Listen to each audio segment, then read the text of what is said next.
Hello everyone, it's the Pace Chaser again.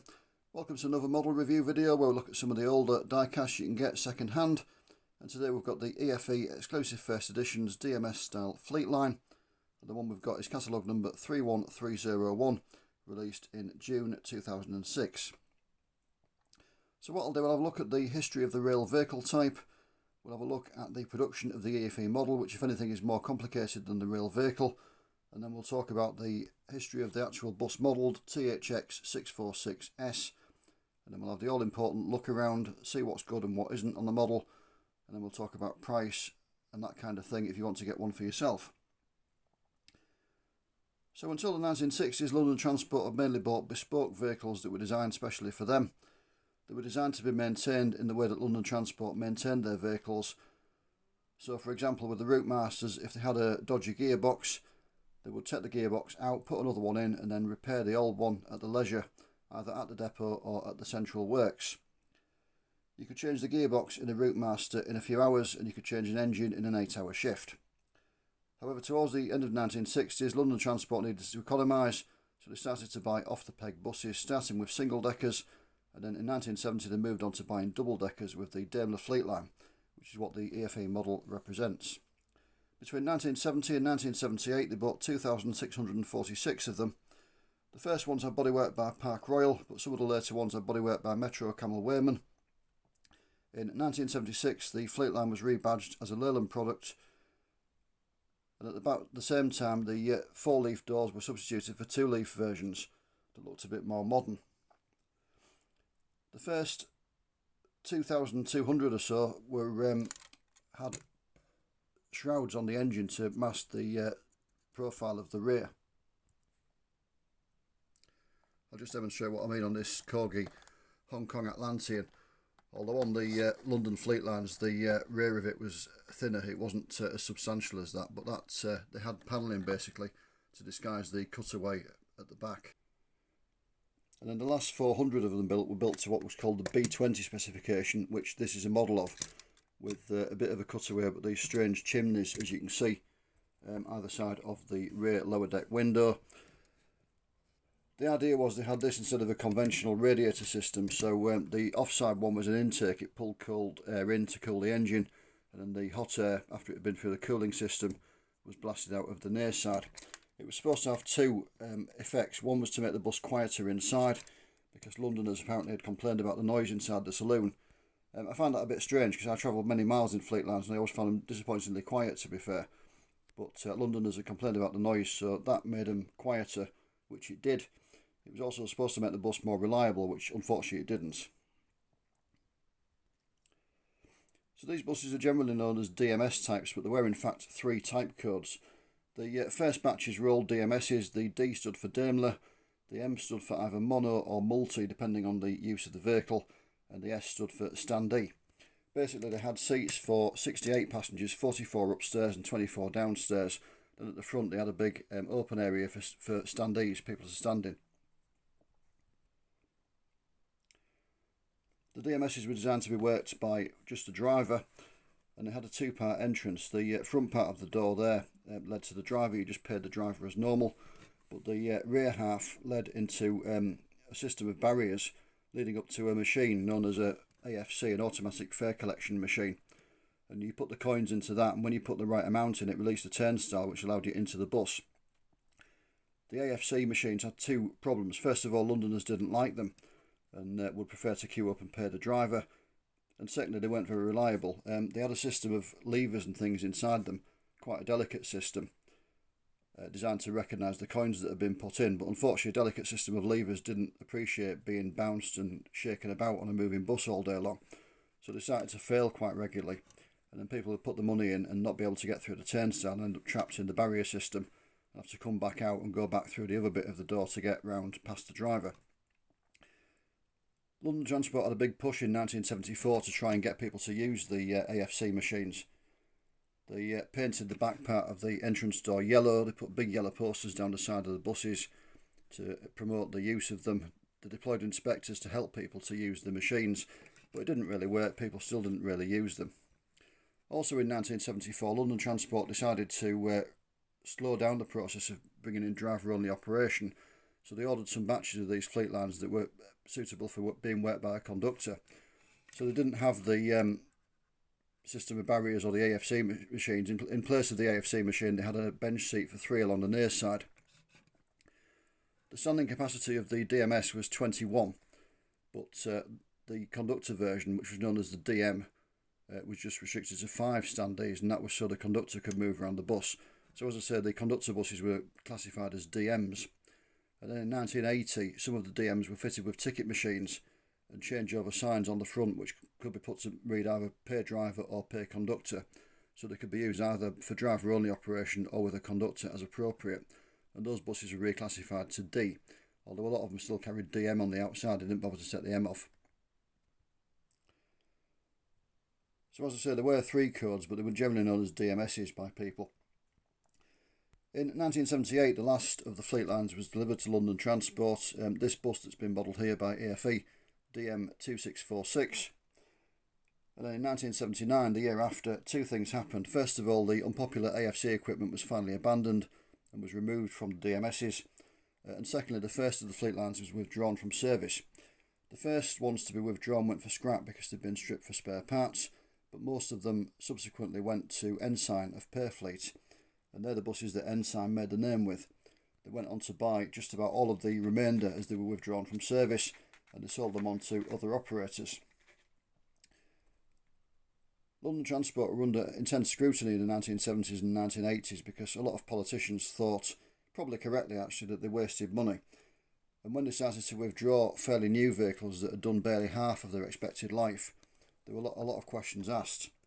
The reasons they were withdrawn were twofold. Firstly, buses at that point didn't have MOTs. They had what was known as a certificate of fitness, and a new bus came with a 7-year one. Now, some of the early DMSs had been extended by another year or 2 to keep them in service, but to get another proper certificate, you needed really to rebuild the bus. It needed to be in more or less as new condition. And that's why a lot of operators had their own central works where they could do rebuilds and things like that. Unfortunately, London's works were busy refurbishing route masters at the time, so they didn't have capacity to work on the Daimlers. The second problem was the buses hadn't been very reliable in London service. There were various problems, but the main ones were gearboxes and the interlock and microswitches on them. So basically the gearbox, it wasn't particularly unreliable, to be fair. It was just a driving style in London. The Fleetline was designed to be driven, as were most double-deckers at that stage, by when you wanted to change gear, you lifted your foot slightly on the accelerator, you moved the gear selector into neutral and paused for a little bit to enable the gearbox bands to adjust, and then you selected the gear you wanted and put your foot back down again. But in London, drivers had been trained differently. They drove with the foot down all the time, and they tended to go straight through from one gear to the other, which put strain on the gearbox and caused them to fail. Now, as we said earlier, on a route master you could change a gearbox in a few hours, but on a Fleetline you couldn't. It was off the road for days, and it wasn't designed to be maintained in the same way that the London Transport bespoke vehicles had been. So they struggled to maintain them. They didn't really have enough staff because of the way they maintained buses. London Transport depots tended to have fewer fitters than their equivalents out in the provinces. So it caused a lot of problems, really. The other thing was they had an interlock switch on the centre door, which meant that you couldn't put the bus into gear unless the door was closed. It was a perfectly sensible safety feature to stop the bus from moving off with somebody trapped in the middle door. Unfortunately, it didn't work very well. It wasn't very reliable. And then when the buses had been in service for a bit, the bodywork flexed, which meant that the doors didn't shut properly, and you couldn't get the interlock to engage. Also, some of the panels had micro switches, which again, if they weren't closed properly, meant that the bus wouldn't move off. The problem is, as panels flexed and things like that, the micro switches wouldn't operate, and again the bus became a failure. Now, the observers of London Transport were quite appalled when Ensign sold them all to different operators, and the other operators got them to work. They were quite upset that London Transport couldn't get them to function properly, but Bob and Dot's coaches, who ran a handful of vehicles from a farmyard, could seem to get decent service out of them. But the reason was that Ensign took off the troublesome features. They took off the interlock and the micro switches and things like that. In many cases they panelled over the centre door and just made them single door. And because of that, that took away a lot of the trouble. And also the drivers in other places were used to driving in the way that Daimler had intended, with a pause between the gears. So it meant that the gearbox wasn't under so much strain, and they didn't go through gearboxes quite as fast. Ensign sold these buses to many different operators. As I say, it's the bus that made Ensign's name, really. You could find them from the north of Scotland with Highland Scottish down to Western National in Cornwall, and from operators in East Anglia across to West Wales. They varied in size from the mighty West Midlands PTE down to small independents with just a handful of vehicles. Quite a lot of them went to Hong Kong. China Motor Bus, Hong Kong City Bus and Argos Bus all bought them. Some went to mainland China where they were used for colliery worker shuttle services. Some finished up in America as tour buses, and some went to mainland Europe. They went absolutely all over the place, so plenty of scope for EFE to produce models. In London, the last non-B20 Fleetlines were withdrawn in 1984, but a handful were kept as driver trainers after that. And some of those driver trainers went back into service in the late 80s when service tendering became a thing, and they needed extra buses. They also bought back some of the buses that had been sold to Ensign years earlier and put them back into service on newly gained contracts as well, which was a bit embarrassing for London Buses, as it was then known, the successor to London Transport. They didn't last very long back in service because tenders tended to change quite quickly, so they lost the contracts again, but the buses did work reliably when they went back in. The B20s were, a lot of them were refurbished in the late 80s. They were fitted with Iveco engines and a more conventional cooling system with normal grills either side of the engine compartment, and the near side extractor was capped off so it didn't work anymore. And they kept in service till 1993, the last of the B20s. Not all of them, some of them were sold early via Ensign again to other operators. But yeah, the last B20s in London service remained until 1993. So we'll talk now about the EFE model, and it is quite complicated. There were no fewer than 68 separate releases of this model in various different forms. They were released between March 1999 and December 2016. So just trying to get some more light on it there. There we go.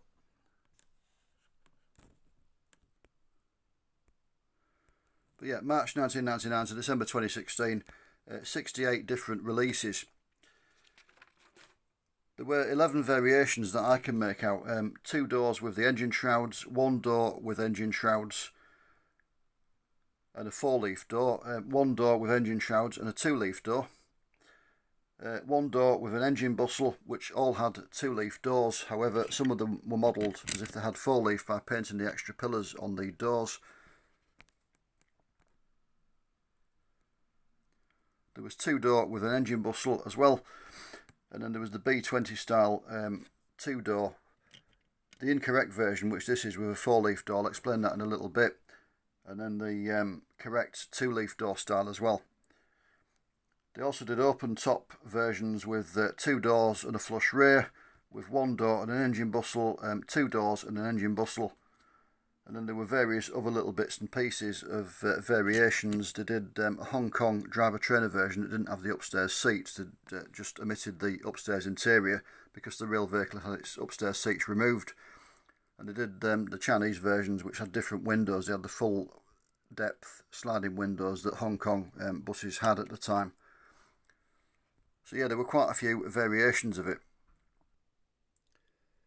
I'll just show you what I mean by engine bustle. You can see this Rapido Fleetline has got the normal rear profile you'd expect on a Fleetline. It's got its bustle, the bit round the engine sticking out. As I explained, the engine shrouds on the DMSs and etc. were cosmetic. They didn't actually serve any purpose. And a lot of the subsequent operators who bought them took them off and just had the normal engine bustle. Despite the multitude of castings, EFE didn't always get it right. A couple that spring to mind are the Greater Manchester PTE version, which has got 2-leaf doors but should have 4-leaf. And this one, as I mentioned, this model that we're reviewing, all of the B20s had 2-leaf doors, but this one, as you can see, has got 4-leaf doors. This was released in 2006, as I said earlier on, a full 2 years before the rest of the B20s were done. Or any of the other ones, should I say. And the other B20s released had the correct 2-leaf doors, but this one's incorrect. So despite going to great lengths to do different castings, EFE did actually get it wrong on a few of the models. And there are a few other ones that I've not mentioned as well that were incorrect. So the real vehicle, THX 646S, It was the last of the Fleetlines delivered to London Transport, numerically anyway. It was delivered as DM2646. It was new in August of 1978. In March 1979 it was painted into this livery that EFE have modelled, the Shillibeer Omnibus livery. And that was done for the 150th anniversary of buses in London, 1829 to 1979. The repaint was sponsored by Leyland, so it carried adverts for Leyland products, as you can see. In January 1980 it was painted back into normal red fleet livery, and it settled down to a fairly humdrum life. In March 1988 it was fitted with an Iveco engine. It was withdrawn in June of 1992 and put into storage. In December 1992 it was sold to Haven Coaches of New Haven in Sussex. And then in December of 1993 it passed on to Arrow Travel of Pulborough, which I believe is in Kent. In December of 1996 it was sold to Roger Wright of Rainham, the owner of Blue Triangle.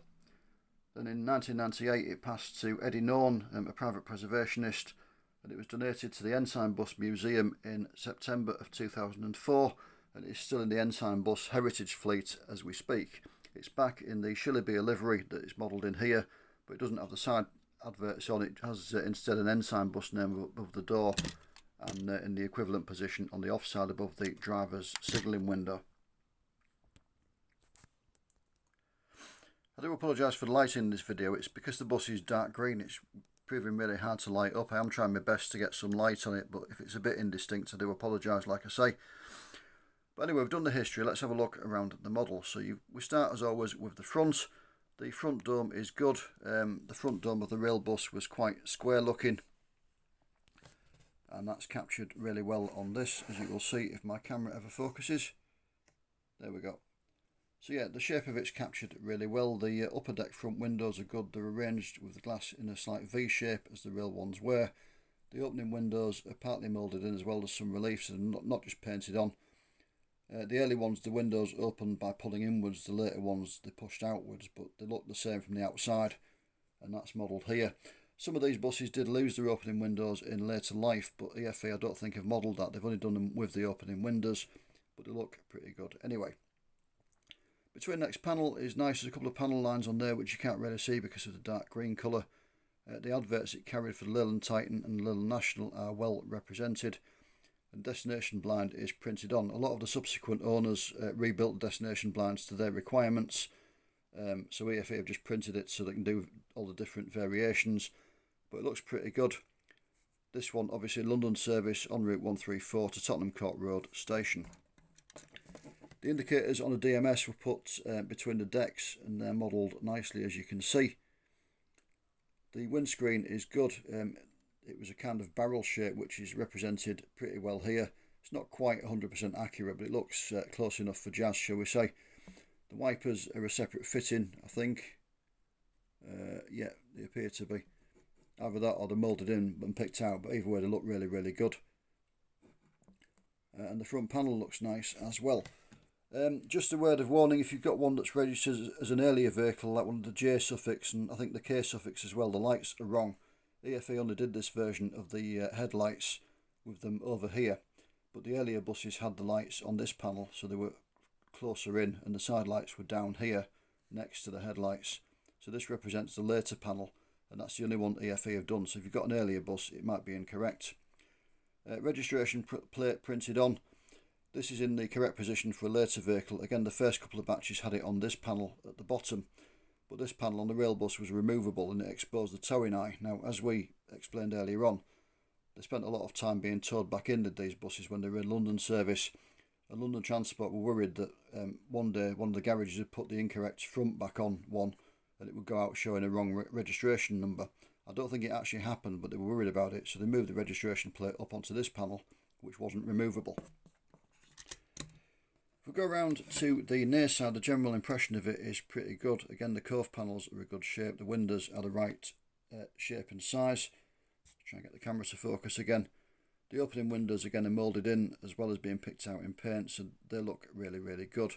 Between decks panels are good. Again, the blind is printed on so they can omit it for where other operators panelled it over. Wheel arches look decent. The wheels themselves are not bad. The doors, as we said, are wrong for this bus. It should have 2-leaf doors.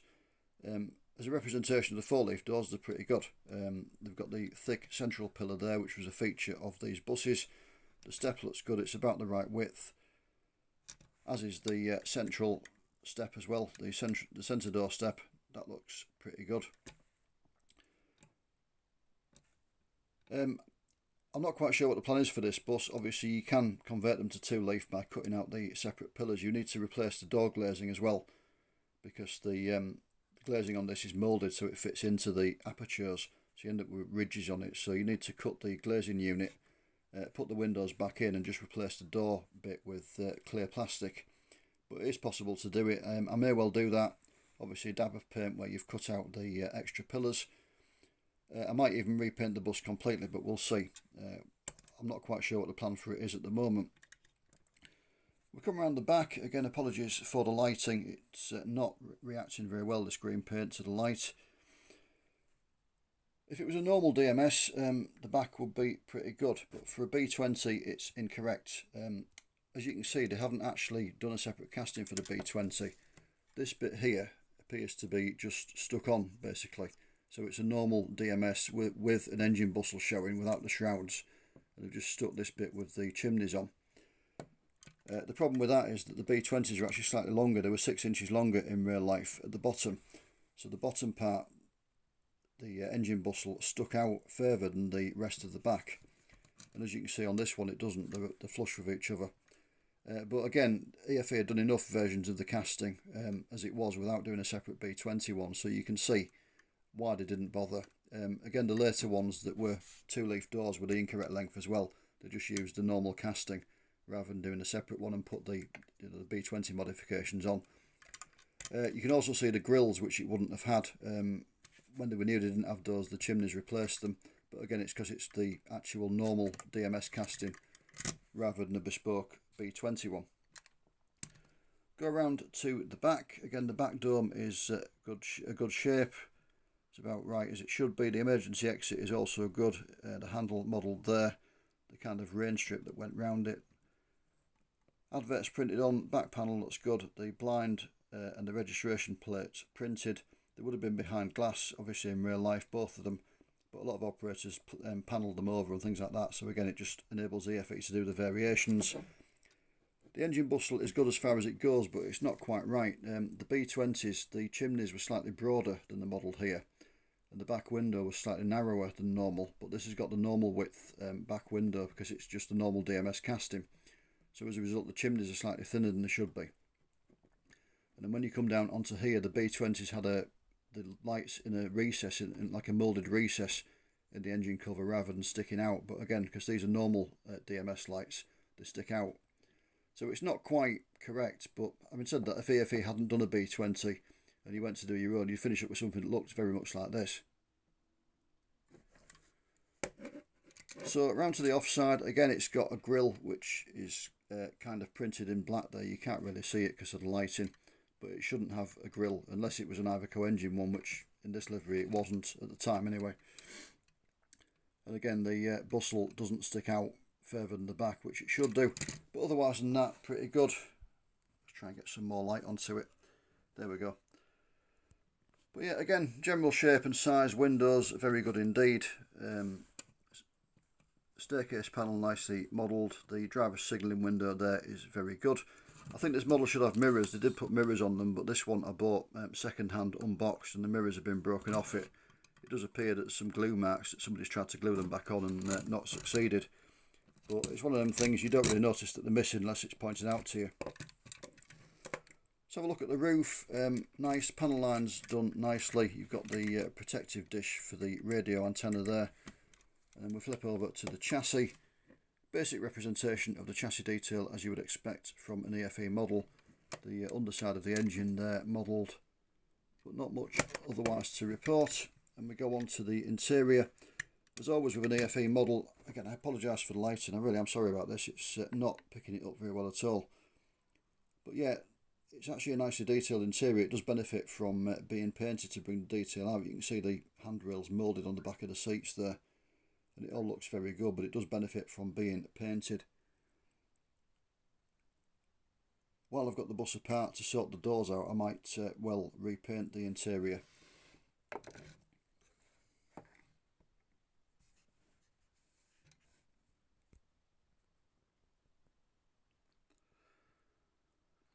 So let's go on to price. I paid £9.99 for this plus £4.89 postage and packing because it was unboxed and it was the cheapest one I could find, which you know, regular viewers will not be surprised at all. So I'm just trying to get some light on it and get it properly in the shot as well. It's really is resisting all attempts to film it, this bus. So I've had a look on eBay for the purposes of the video. I'm doing this video in late October 2024. The cheapest one I could find was £6 plus £4 postage and packing, so £10 all in. But that was a Hong Kong City Bus version with the big sliding windows that I mentioned earlier on. Generally speaking, looking somewhere between £12 and £20 including postage and packing for one of the British versions. That's the standard rate for them really. Some of them are more sought after than others, as always with these models. The most expensive I could find was £64.99 including postage and packing, and that was one of the B20s in London General livery. Generally speaking, these Shillibeer ones are quite cheap, probably because they're wrong with the 4-leaf doors, not the 2. But also, I mean, quite a few buses carried this livery, and various diecast manufacturers have done models of them in these colours, and they never seem to sell very well. I don't know why. They just don't seem to be particularly popular in the Shillibeer Omnibus livery. So generally, if you find a diecast in that livery, it would be cheaper, and these often are. But as I say, you can go up to £64.99 if you want one of the more expensive ones, the B20s. That one was in London General livery, the tape grey livery as it's called, from sort of the early 90s with the grey skirt and the thin white band. Just for balance, I had a quick look at the Liz Keith Model Shop website as well, just to get some more prices. Cheapest one they had was £10, that was a Wilson Dorset version, and the most expensive was £30 for the Greater Manchester PTE. In both cases, postage was on top of that, so their postage is normally about £5, I think, so 15 to 35. But yeah, that's the kind of price you're looking at to get it. It's not a perfect model, but it's not bad. It looks like what it should do. It looks like a London Fleetline. You know, as I say, on some of them there are mistakes, like 4-leaf doors, not 2, but some of them are dead on accurate in that respect. So yeah, it is a good model and I recommend it. There's plenty of applications, like I say, a lot of operators had them. You can still find them in service up to sort of the mid to late 90s and even into the early 2000s with some operators. I recall Bluebird in Hull having one in the early 2000s. I think that passed to Anvil. They operated it for another couple of years as well. So they are pretty useful, and as I say, you could find them all over the place as well. But as always, thank you for joining me. Take care. Sorry again about the lighting at various points. I'll try to avoid buying a dark green bus in future to do a review of. But yeah, thank you for watching. Take care, and I'll see you soon. Bye for now.